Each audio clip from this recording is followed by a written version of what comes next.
사랑과 은혜가 풍성하신 하나님 아버지, 복되고 복된 날 주님 전에 나와 찬양과 예배하게 하심을 감사드립니다.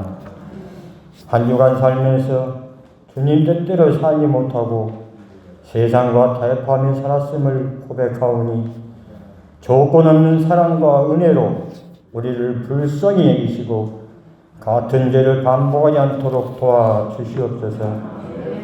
하나님 아버지, 말씀을 듣고도 깨닫지 못하고 행하지 못하는 연약한 저희들을 불쌍히 여겨주시옵소서.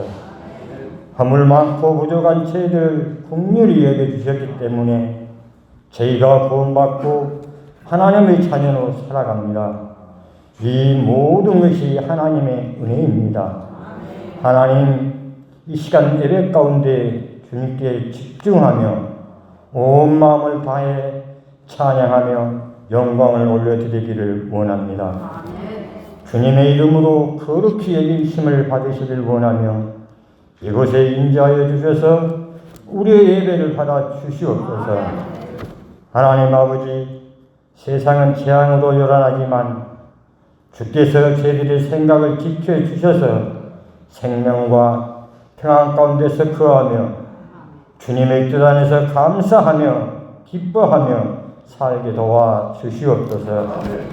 또한 세상 욕심에 눈이 어두워 주님을 멀리하는 어리석음을 범치 않도록 저희들을 붙들어 주시옵고 자기를 부인하고 십자가를 지고자 하는 결단이 있게 하여 주시고 주님을 따르며 순종함으로 주시는 은혜를 모두가 받고 누리며 살게 하여 주시옵소서.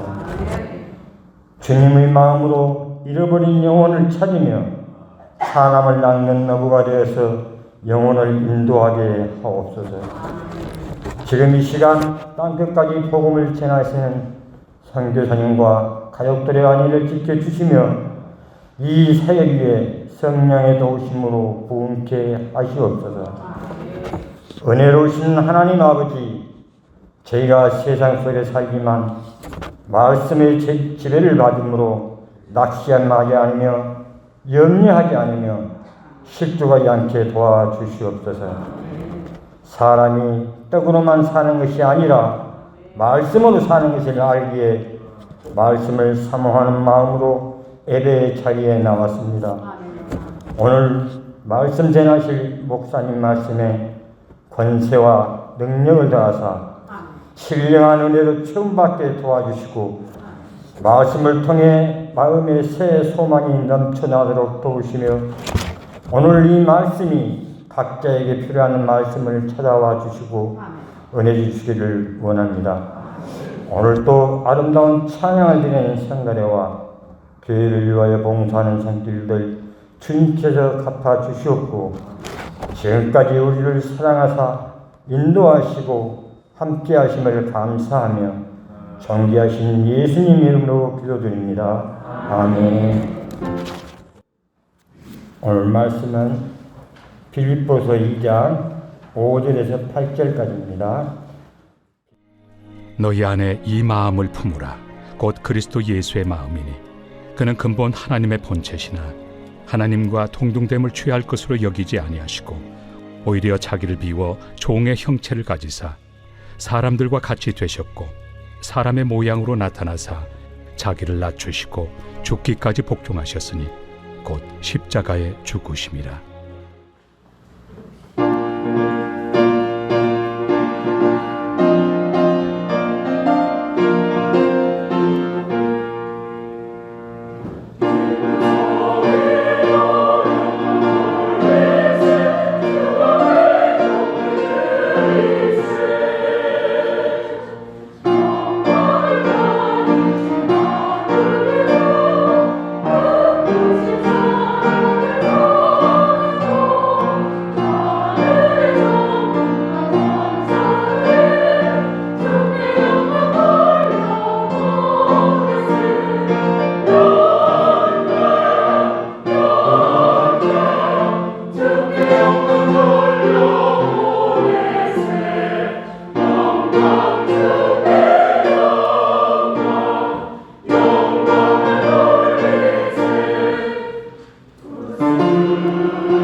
한 주간 잘 보내셨습니까?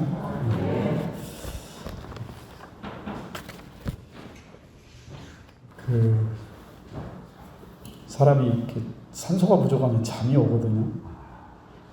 밑에를 한번 딱 떠들고 숨을 크게 이렇게 들이쉬세요. 훨씬 편해지실 겁니다. 잠 안 올 때 잠 오는 비결 하나 이렇게 드릴까요? 호흡수를 낮추면 돼요. 숨을 천천히 들이쉬고 천천히 내쉬고 호흡수를 낮추면 금방 잠이 들 수 있어요. 그래서 우리가 이렇게 가끔 눈치껏 밑에 좀 떨썩하시고 숨 좀 들이쉬시고 그렇게 하나님 말씀에 집중했으면 좋겠습니다. 여러분 저희가 연속극을 보면 말이죠.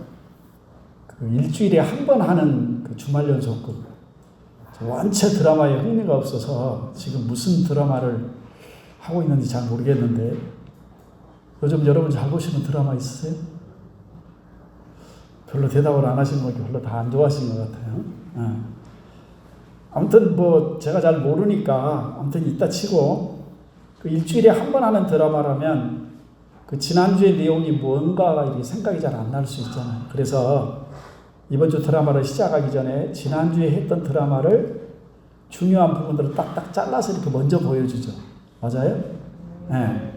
그래야 다시 생각이 나서 오늘 방송할 내용에 우리가 집중할 수 있게 되기 때문에 그렇단 말이죠. 저희 교회처럼 이렇게 성경 한 권을 선택해가지고 계속 시리즈로 이렇게 설교를 하는 경우는 좀 비슷해요. 격주적으로 나오신 분들은 진짜 감 잡기가 쉽지가 않을 거예요.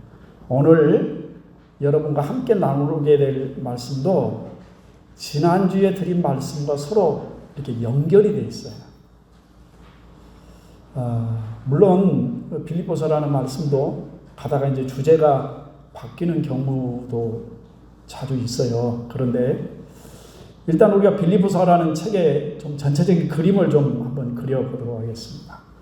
빌립보서라는 성경은 사도 바울이 로마 감옥에 억류되어 있는 동안에 빌립보 교회가 바울의 소식을 듣고 선교 헌금을 모아가지고 에바브로디도라는 목사님 편에 그 선교 헌금을 보내준 거예요. 바울은 자신을 찾아 이 먼 곳까지 온 이 에바브로디도를 통해서 빌립보 교회 소식을 듣게 되었는데 빌립보 교회에 어떤 문제가 있었는지에 대해 전해 들었어요. 그래서 이제 바울은 여기까지 오면서 아주 심한 병이들 걸려가지고 아주 굉장히 사경을 헤맸던 그 에바브로도 목사가 이제 병이 다 치료가 돼서 다시 빌립보 교회로 되돌려 보내는 길에 자신의 믿음의 아들 디모데를 딸려 보내면서 빌립보서를 써서 함께 보낸 겁니다. 지금 저와 여러분이 빌립보서를 공부하고 있다는 것은 빌립보서가 잘 전달되어졌다라는 얘기예요. 여러 가지 빌립보서 안에 여러 가지 은혜의 말씀들이 있지만 좀 대충 정리를 해보면 이런 배경이 있어요. 일단 빌립보 교회를 비롯한 마게도냐 지역에 있는 교회는 부유한 교회가 아니에요. 굉장히 가난한 교회들이었습니다. 그런 가운데 예수 그리스도를 향한 믿음과 그 복음 때문에 그 사회에서 굉장히 많은 불이익을 당하고 어려움과 환난 가운데 있었습니다.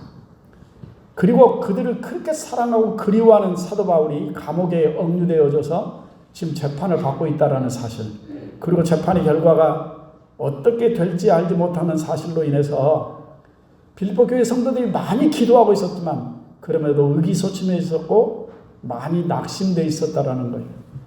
그런 그들에게 바울은 자신이 이곳에 있어도 여전히 강건하게 복음의 사역을 감당하고 있고 전혀 이 환경에 지배를 당하거나 눌리지 않고 오히려 담대하게 그리고 감사하고 그리고 기뻐하면서 생활하고 있다라는 소식을 전하게 되는 것입니다. 근데 빌립보 교회는 그렇게 외부로부터 오는 여러 가지 환난 못지않게 교회 안에 문제가 좀 있었어요. 기독교의 위기는 외부로부터 오는 환난 때문이라기보다 대부분 교회 내부의 문제로부터 오는 경우가 참 많아요. 외부로부터 어떤 박해를 받거나 공격을 당하거나 하면 성도들은 더욱 모여서 기도가 깊어지고 하나님의 은혜가 넘치고 성령의 충만케 하심을 경험하게 되거든요. 그런데 교회 안에서 일어나는 시기와 분쟁과 분열, 이런 문제들은 정말 심각한 거예요.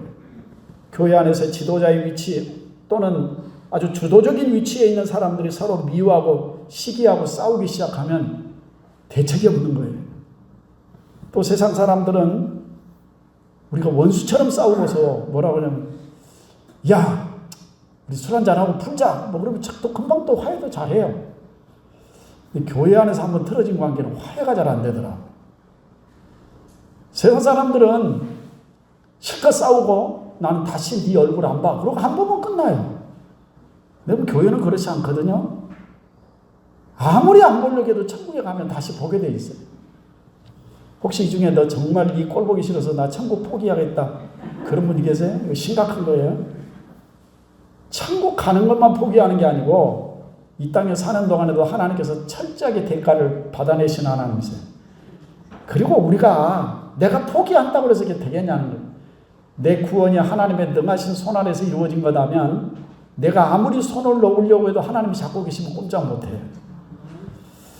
빌립보 교회 안에 일어나는 일은 다른 일이 아니고 열심으로 주도적으로 일하는 사람들이 일하다가 다투는 문제였어요.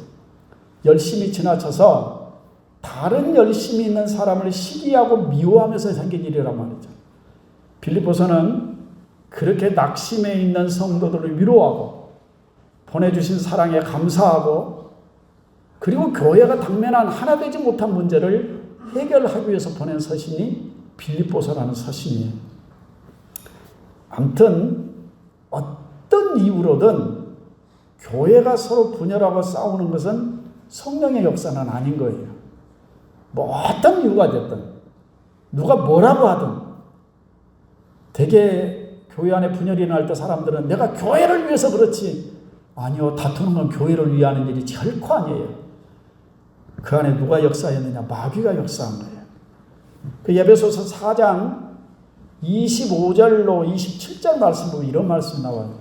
그런지 거짓을 버리고 그래서 서로 속여먹지 말라는 거예요. 각각 그 이웃과 더불어 참된 것을 말하라. 이는 우리가 서로 지체가 됨이라. 우리는 서로 남남이 아니라 예수 그리스도 안에 그리스도의 몸된 교회의 지체다. 그러니까 서로 뭐하지 말라고, 속여먹지 말라, 그 얘기예요. 그러면서 26절에 보면 분을 내어도 죄를 짓지 말며 해가 지도록 분을 품지 말고 그리고 마귀에게 틈을 주지 말라 그랬거든요. 여러분, 사람이 만나는데 서로 마음에 안 들 수 있어요. 또 누구를 만나고 화가 날 수도 있다고. 그래도 너희 마음속에 분한 마음을 오래 품지 말라 그랬어요. 오래 품고 있으면 그 분한 마음이 반드시 죄의 열매로 맺혀지게 되고 그 안에 뭐가 역사한다고? 마귀가 역사하거든요. 그래서 엠만이 서운했으면 이제 화목하고 서로 용납하고 용서하고 이해하면서 살아야 되는 사람들이 저와 여러분들이에요. 이게 믿음의 식구들은 그렇게 살아야 되는 거거든요. 그 뒤에 우리가 예배소서를 보면 성령의 충만하라는 말씀이 계속 나와요. 결국 모든 이면에 내 안에 성령의 불이 식어가고 있는 증거로 나타나는 거라 그렇게 보셔도 되는 거예요. 내가 믿음이 충만하고 은혜가 충만하고 기도가 충만하고 성령으로 충만해 있으면요, 마귀가 우리를 건드리려고 왔다가도 지금은 건드려봐야 씨도 안 맥히겠구나, 다음에 와야지, 그러고 그냥 물러갈 수 있어요. 그런데 내가 하나님 아닌 어딘가에 무엇인가의 마음을 뺏겨가지고 믿음이 식어지고 은혜가 식어지고 기도가 식어지면 반드시 마귀가 시험거리를 들고 찾아오게 돼 있다니까요. 아무튼 뭐가 심사가 틀어지고 뭔가 내 속에서 불퉁불퉁해지면 신호를 받으셔야 돼요. 아, 노란 경고 신호등이 왔구나. 그렇게 하고 빨리 기도하는 자리로 돌아오셔서 여러분의 신앙을 회복하는 것이 영육간의 이익이 되는 거예요. 여러분, 아무리 교회가 외부적으로 어려움이 와도 교회는 그러면 그럴수록 하나가 돼야 되는 거거든요. 그래서 지난 주일에 그렇게 고난의 때에 교회가 해야 되는 선한 일, 교회가 반드시 해야 될 일에 대해서 여러분에게 말씀을 드렸어요. 말씀으로 권면하고 사랑으로 위로하고 성령 안에서 교제하고 긍휼과 자비로 구제하는 모든 일들, 이런 일들은 고난받는 성도들을 위해서 교회가 실제적으로 해야 될 일들을 말씀한다고 그랬어요. 그런데 그 일이 아무리 좋은 일이라도 마음이 하나 돼서 해야 된다, 그거예요. 마음이 서로 갈라지기 시작하면 그 일이 아무리 좋은 일이라 할지라도 그걸 계속할 수가 없거든요. 그 일이 아무리 좋은 일이라도 다툼으로나 허영으로 하지 말고 겸손하게 나보다 남을 더 낫게 여기고 그 일을 해야 된다라는 말씀을 드렸습니다. 교회는 내 일도 잘해야 되지만 내 일만 잘하는 걸로 되는 게 아니라 다른 사람의 일도 돌아볼 줄 아는 것이 교회라고 그랬어요. 그래서 사도 바울은 나의 기쁨을 충만하게 하라라는 말씀을 했는데, 너희 안에 이런 시기와 다툼이 일어나거든 내 생각 좀 해라, 그런 뜻이에요. 우리가 하나님의 일을 열심히 한다고 하면서 같은 교회 안에서 서로 시기하고 미워하고 투덜거리면 그 일은 결코 하나님의 기쁨이 되지는 못할 거예요. 오늘 말씀도 그 연속성상에 있는 말씀이라고 보면 돼요. 그러면 내가 어떤 사람을 시기하지 않으려면 어떻게 해야 되느냐? 그 사람을 나보다 더 나은 사람으로 생각을 하면 되는 거예요. 네. 참 저분에게는 내가 갖지 못한 걸 많이 가지고 있지, 그러니까 저 사람은 훨씬 나보다 나아, 그런 생각을 가지고 있으면 돼요. 내가 저 사람을 자기보다 더 능력 있는 사람으로, 자기보다 더 나은 사람으로 인정을 하겠다는데 싫어할 사람이 누가 있겠냐 말이죠. 겸손이라는 단어가 어떤 사람 앞에서 나보다 저 사람이 더 낫다라는 생각을 품고 대하는 걸 겸손이라고 그래요. 그런데 이 겸손이라는 단어가 아무리 좋은 단어라 할지라도 중요한 건 내 마음이잖아. 누가 괜히 날 앞서면 괜히 배가 아프고, 누가 나보다 잘 나간다 싶으면 괜히 삐죽거리는 게 우리 안에 있는 못된 성품이에요. 어떤 사람이 내가 가지지 못한 걸 가졌다라는 것 때문에 시기하고 그러잖아요. 그런데 여러분, 한 가지 아셔야 되는 건, 내가 가지지 못한 걸 어떤 사람이 가졌을 때 시기하지 말고 존중히 여기면 그 사람이 가진 것이 내 복이 될 수도 있다 그랬어요.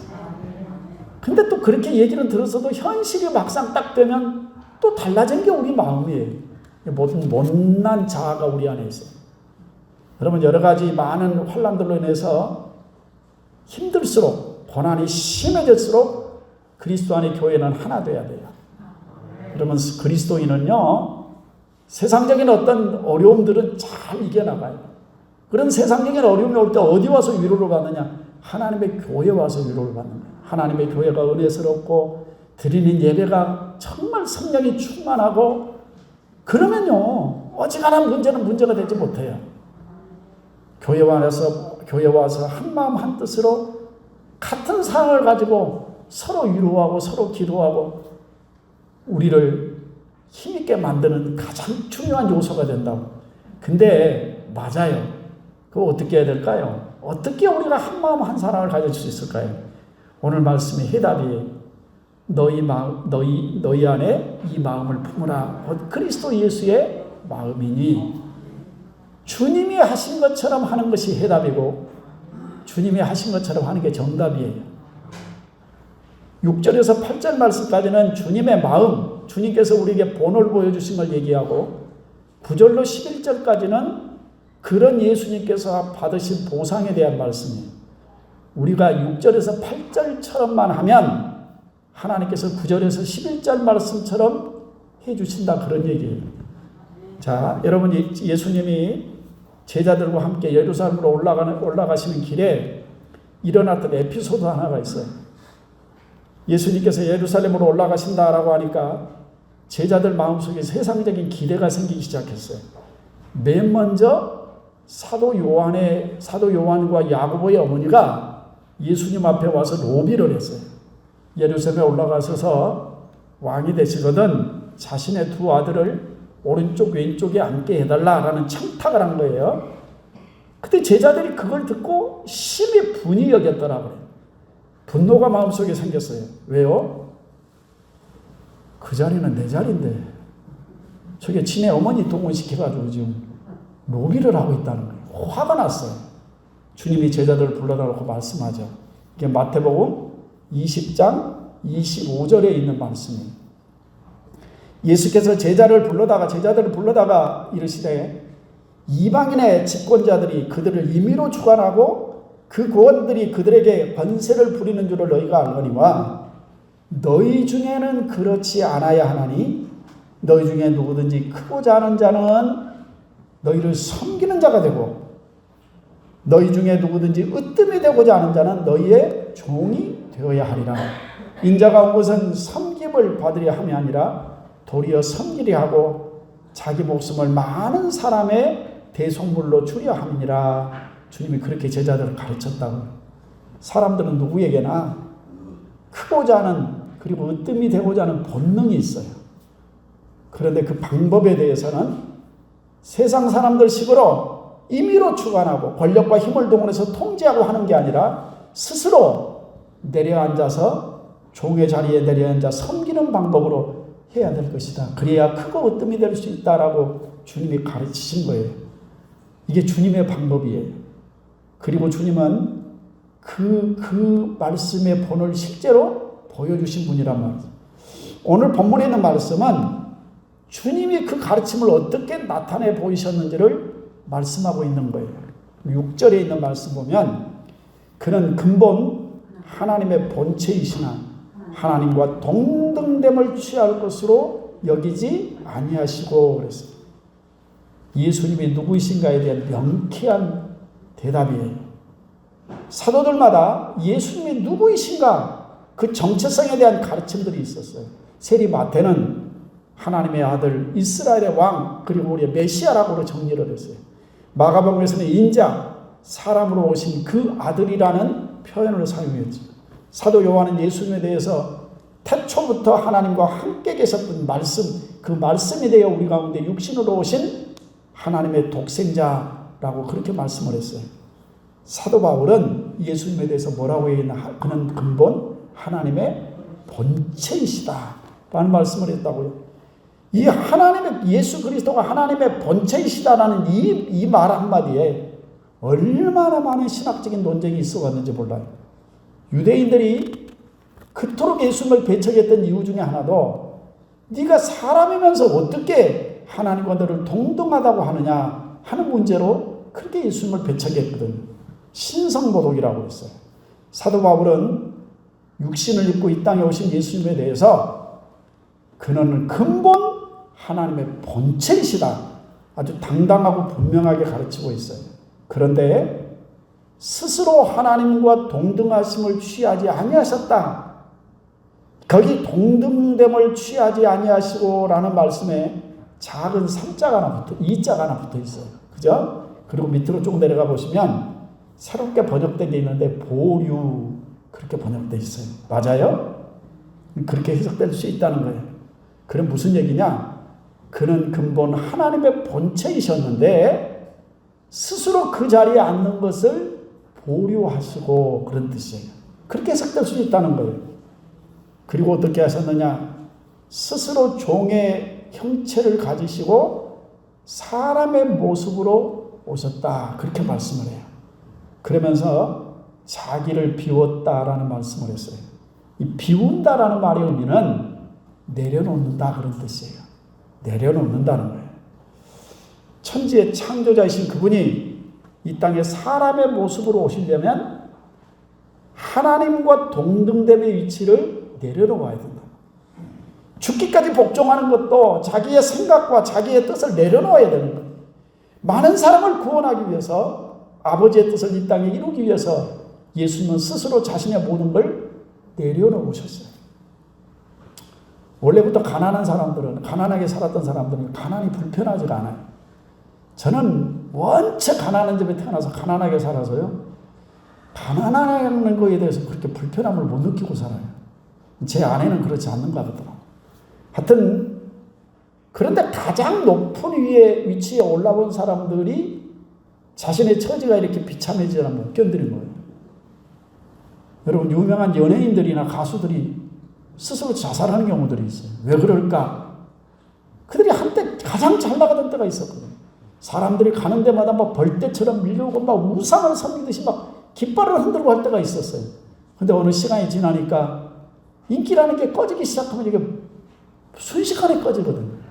누가 알아봐주는 사람도 없고, 이젠 누가 자기를 인정하지도 않고, 그걸 견디지 못해 죽는 거예요. 근본 하나님이신 그분이 종의 모습으로 섬기는 자로 내려앉는다는 것은 쉬운 일이 아니라는 거예요. 그런데 하나님과 동등됨을 취할 것으로 여기지 아니하시고 도리어 자기를 비워 종의 형체를 가지셨다라고 그렇게 말씀을 해요. 스스로 그렇게 하셨다라는 말씀이에요. 누가 시켜서 억지로 마지못해서 그런 게 아니라는 얘기죠. 여러분, 내가 누군가의 권력에 의해서, 힘의 강요에 의해서 만약에 모든 걸 잃어버리고 내려앉았다, 정말 견디기 쉽지 않을 거예요. 얼마나 참담하고 얼마나 자신의 무능력함이 비참하겠어요. 내가 가지지 못한 것을 저 사람이 가졌다는 것 때문에 내가 저 사람보다 더 못하게 됐구나, 내가 저 사람보다 못난 사람이 됐구나, 내가 저 사람보다 능력이 없는 사람처럼 됐다, 그것도 견디지 못하는 우리인데, 여러분, 누군가의 힘에 의해서 내가 그 위치를 잃어버리고 내려앉는다, 견디기 어려운 거라. 여러분, 이런 시골에 있는 시의원했던 사람이 선거에 떨어져서 죽는 경우도 있다니까요. 예수 그리스도의 마음을 품는다는 것은 내가 스스로 자원해서 그 자리에서 내려오는 거예요. 그리고 스스로 결정해서 한 일은요, 결코 비참하거나 쪽팔리거나 서럽지가 않는 거라고요. 근데 주님은 어디까지 내려가셨느냐? 사람의 모양으로 오신 정도뿐만 아니라 자기를 낮추시고 또 낮춰서 죽기까지 복종하셨더라, 그렇게 말씀을 해요.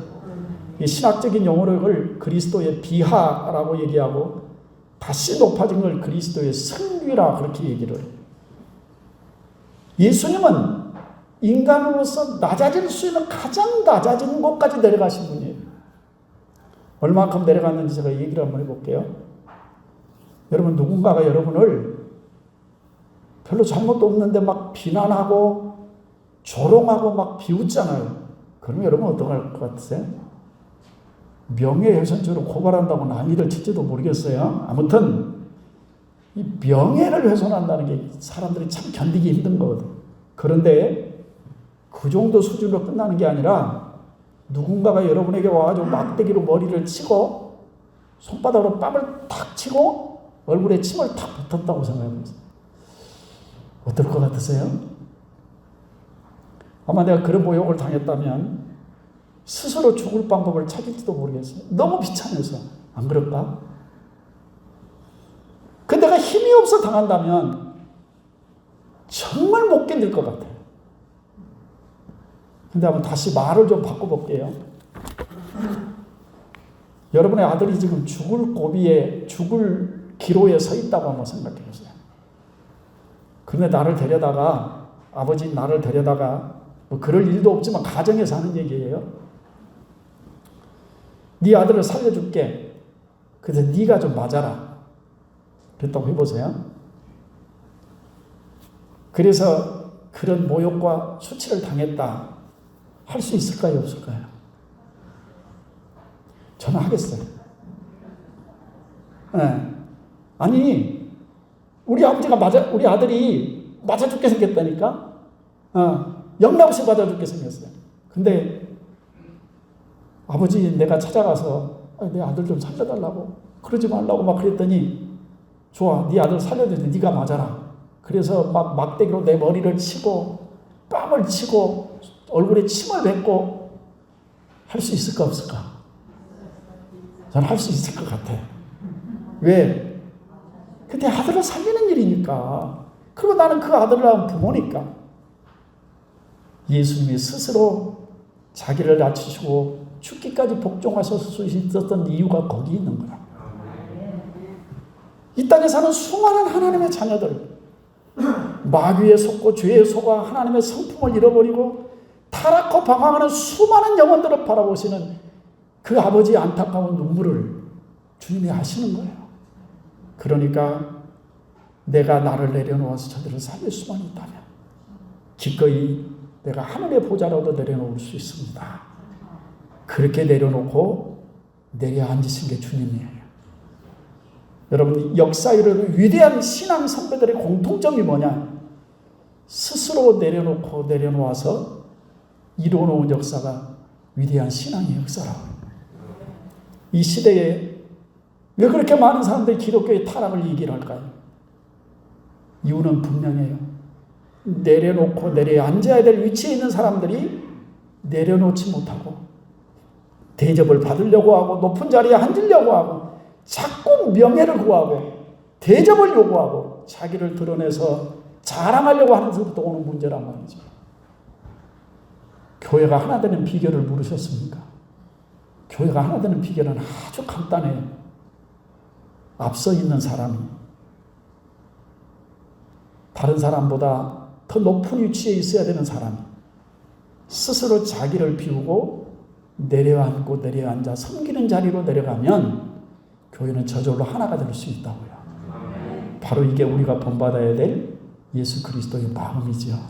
기도하겠습니다. 할렐루야. 우리 아버지 귀하신 은혜 감사합니다. 예수님은 그 하늘의 하나님과 동등됨의 보좌를 보류하시고 다 내려놓으시고 내려오시고 또 내려오셔서 십자가에 죽기까지 그 모진 수모를 당하기까지 내려가심으로 우리를 살려놓으셨는데 그 은혜로 구원받은 우리는 내려놓는 걸 참 못합니다. 그저 누군가가 말 한마디 한 것 때문에 명예의 손상을 입었다고 자존심이 상한다고 아버지 다시는 얼굴을 보지 않을 것처럼 그런 모습을 보이는 그것이 우리의 모습인 걸 주님 앞에 고백합니다. 내가 내려앉으면 될 것인데 내가 나를 내려놓으면 될 것인데 내가 나를 조금만 내려놓고 내려앉아서 섬기면 될 것인데 자꾸 대접받는 위치에 서려고 하니까 여러 가지 많은 문제들이 생겨나고 이 시대에 예수님을 닮은 사람을 찾기가 어렵다고들 얘기합니다. 아버지, 등대교회가 하나 되는 비결이 있습니다. 목사가 내려가면 되고 장로들이 안수집사와 권사들이 종의 자리로 내려앉으면 되는 것입니다. 아버지, 그 은혜를 우리에게 허락해 주옵소서. 다시 한번 오늘 예수 그리스도의 그 마음이 내 마음 가운데도 있는지 보게 하시고 그리스도의 마음을 품고 더 내려앉을 수 있는 저희들 되어지게 하옵소서. 예수님의 이름으로 감사드리며 간절히 기도 올립니다.